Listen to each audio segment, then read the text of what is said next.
mention my motherfucking name, I disrespect you, make you throw your motherfucking life away. Chump. You a chump to me, nigga. You and your clique are mob ties, nigga. Y'all can suck my dick. Let me tell you something, homie. I didn't have no show. I was working with the same organization that works against you niggas. James Prince got a house full of them niggas, them sex offender peddlers. Cause the FBI want the Houston Police Department and James Prince too. Why you think Houston police keep turning the other way on all these murders, nigga? How do you think James Prince can get a police report, nigga, to an open murder investigation that includes his son? And none of the stuff is redacted. None of the information on this none of this names is blotted. How can James Prince get access to that, nigga? So, nigga, he working with the police, I'm working with the government, nigga. Come on out here, nigga. Bring your bitch ass on out here, nigga. We ready for war with anybody, nigga. I ain't just talking. You bitch ass nigga scared of James Prince. Fuck James Prince. Fuck his daughter, his kids, his organization, nigga. If you a mob, I'm a nation. Charleston White. It started like so many Charleston White rants before, raw, loud, and unapologetic. But this time his target wasn't just another random rapper. It was the House of Houston's most feared family, J. Prince Jr. and the Mob Ties brand. When Charleston spoke, it wasn't just insults, it was open fire. He accused J. Prince Jr. of being a fraud, a man hiding behind the illusion of respect while secretly leaning on the police for protection. He painted the picture of a so-called mobster shaking hands with law enforcement, a man claiming power on the streets while quietly cutting deals in the background. Charleston didn't mince words. He said it out loud. I'm working with the government. I'm untouchable. Try me, and the feds will eat you alive. It was a statement that sent shockwaves through social media. For years, Mob Ties has thrived on whispers and mystery, but Charleston ripped off the mask, daring them to touch him and see what happens. Then came the line that set the internet ablaze. If you a mob, I'm a nation. In one stroke, Charleston positioned himself as bigger, louder, and more dangerous than Houston's most feared name. Within hours, YouTube, Instagram, and Twitter were flooded with clips. Some fans laughed, others gasped, and many warned Charleston that he had just signed his own death certificate. But one thing was undeniable. This was no ordinary rant. This was the opening shot of a war that would ripple through the culture. After tearing into J. Prince Jr., Charleston shifted his focus to one of Houston's most controversial customs, the dreaded check-in. His voice grew louder, almost mocking, as he dismantled the whole tradition piece by piece. He reminded his viewers that when pop stars like Taylor Swift, Khloe Kardashian, or Post Malone land in Houston, nobody demands that they check in with Mob Ties. But let a rapper come through, especially a young black rapper, and suddenly the rules change. Charleston's tone turned sharp as he asked the question everyone avoids. Why is it only rappers that gotta bend the knee? Why is it only us that gotta pay homage? Then he bragged about walking through Houston untouched, without checking in, calling the entire practice a scam, a fake sense of security sold as respect. But the real blow came when Charleston dragged Takeoff's death into the conversation. With his voice trembling between anger and mockery, he asked, "If checking in keeps you safe, then why did Takeoff die in Houston with y'all?" That line cut deeper than anything else. Takeoff's murder is still an open wound in hip-hop, and Charleston ripped it wide open, laying the blame at the feet of Mob Ties' so-called protection. For fans watching, the question echoed louder than the rant itself.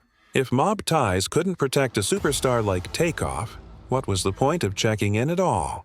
The internet exploded. Hashtags like Chikar Check-in Scam and Ikar Justice for Takeoff started trending, and the once unspoken system of check-in suddenly looked shaky. Charleston didn't just call out a tradition, he exposed it as a weakness. And in doing so, he shook the very ground Houston's reputation was built on. By now, Charleston had the world's attention, and he wasn't about to stop. He ripped deeper into Mob Ties, calling them loud in Houston but invisible everywhere else. In Dallas, he bragged, their name doesn't carry weight. In New York, no one checks in with them. In LA, it's other crews who run the show. He mocked J. Prince Jr. as a spoiled heir, someone who inherited his father's reputation but never earned the fear or respect on his own. Charleston compared mob ties to a shadow, intimidating when you're standing in the dark, but powerless the second you step into the light. He accused them of preying on young rappers who don't know better, shaking them down for loyalty while ignoring the real problems tearing apart their community. With his voice rising, he demanded answers. Where are y'all when kids get killed in the streets? Where are y'all when women are abused, when murders go unsolved? You only mobbing on rappers. Y'all ain't mobbing for the people. Those words struck a nerve, hitting at the core of what mob ties has always claimed to represent. Suddenly, their brand of protection looked less like respect and more like exploitation. Charleston's rant went beyond insult. It was dismantling a legacy piece by piece. And as fans replayed the clips, the narrative shifted. For the first time, people began to question whether mob ties was truly a force of respect or just a myth propped up by fear and old stories. At this point, Charleston took the gloves completely off. He didn't just call mob ties fake. He explained why their empire was collapsing from within. He broke it down like a street historian, comparing mob ties to the real mafia families of New York and Chicago. The Italian mob had judges, politicians, and unions in their pocket. They controlled industries, construction contracts, even government decisions. In contrast, Charleston said mob ties doesn't control anything outside of Houston clubs and rappers' entourages. Y'all ain't no mob, he spat. Y'all just rappers pretending to be gangsters. He doubled down, pointing to Whack 100 as an example of someone who has publicly disrespected J. Prince repeatedly without consequence. Every time J. Prince tried to clap back, Charleston argued, he looked weaker, like a man trying to protect an image that no longer held power. Charleston's tone grew colder as he turned to J. Prince Jr. directly, accusing him of destroying his father's once-feared reputation. Your daddy built a legacy of respect. You built a circus of fear, and fear don't last.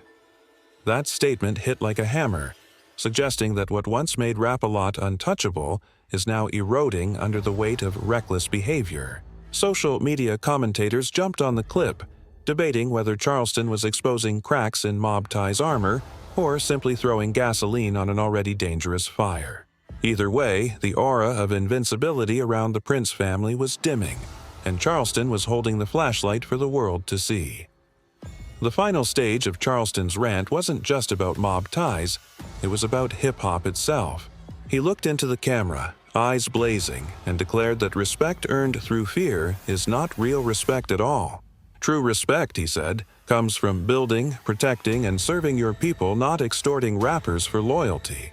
His words turned into a sermon as he told artists everywhere that the culture doesn't need gatekeepers demanding check-ins.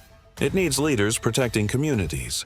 He warned that if the industry keeps bowing to fear, it will keep losing lives, keep burying young talent, and keep repeating the same cycle of tragedy.